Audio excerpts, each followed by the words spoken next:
I see four things you need. You need the connection. That's table stakes. It needs to be reliable and fast. It needs to be priced right. You need a market price. You need to have good policies and practices. You need to treat customers well. Look out for their privacy with respect to lawful customers. And then lastly, and arguably most critically, you got to take care of consumers. Right. We've been abused by so many industries, outsourced and offshored and scripted and cost minimization around customer service. And people really value talking to another person who will listen to them patiently, who will take a moment and digest the history of their situation, who will empathize with the frustration that they might be having, whether it's about their connection or their bill or just their day, and give them customer care in a joyful way. Yeah. And that's a real challenge because you get people really in a bad mood when they're calling. When you have trouble with your internet, that's like you're having a bad day. Yes, but I think we find that when they reach our team and we have just if you have a really good interaction, it's we've very really positive. focused on working with really nice people. Bravo. And so when you reach somebody and you're frustrated and you're at your wit's end, and you reach somebody who listens to you, who understands you, who isn't ramrodding a script down your throat, it's a refreshing experience. And our challenge, I'll say, is scaling that. Yeah.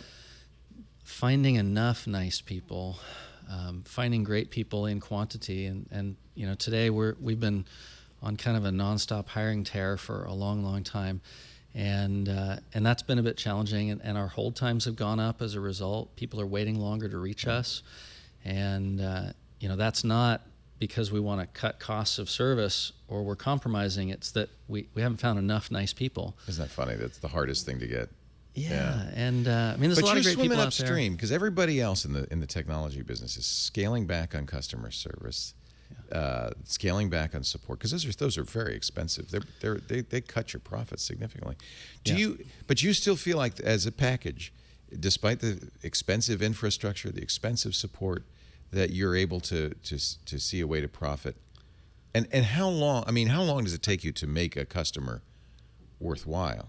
To trench out to them and do all of that. For a fiber customer, quite a few years. It's years. Yes. It's a year's time years. frame. And that's all the more reason you need to win their joy and loyalty. You've spent a lot of money to get them. Yes. And if you treat customer service as a cost center, like it's expensive to do, so let's reduce the cost of it by sending it to another country, by scripting it or making it challenging to reach, it's very short-sighted.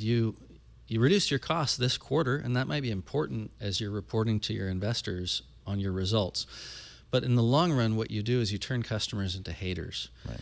And we have really found, number one key to the success for us has been to have customers that are fans. Is that one reason you haven't gone public? Because you don't want to be pressured to pay attention to the quarter? I don't think going public we haven't reached a scale where that would make sense. And yet this got to be capital intensive. But I do really like being able to make those decisions and to not answer to others for them, and be able to say, we're going to invest in customer service, not because we have to hit a number this quarter.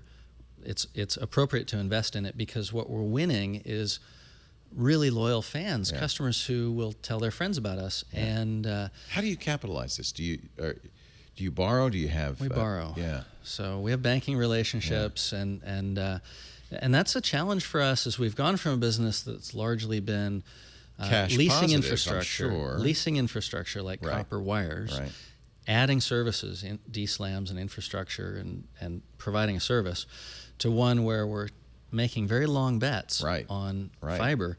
And critically for us, we need to get a very high take rate. Right. And so that's one of the reasons that the product is inexpensive. We work hard to ask our customers to, talk about us and explain this mission. And fundamentally, the mission is broadband access in America is broken. Everybody knows that. Consumers are paying too much. Yep. They're being treated poorly. Everybody agrees. And their privacy is for sale. Yep. And that is the outcome of duopoly. Right. And So you sweat your infrastructure assets, you don't upgrade, you monetize the customer in every pernicious way.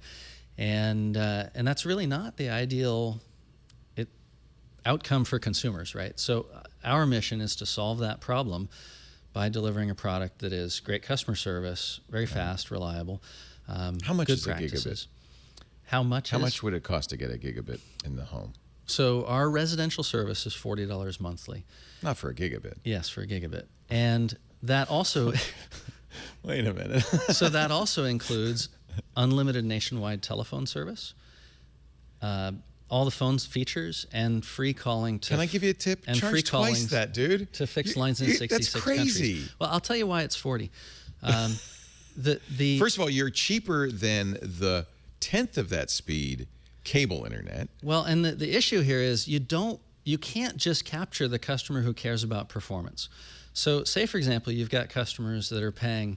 Yeah, because I would pay $100, $200 Leo, because performance is important, but not everyone would. I understand. And the issue is you build down the street and you've sunk You massive need everybody. costs. You need everybody.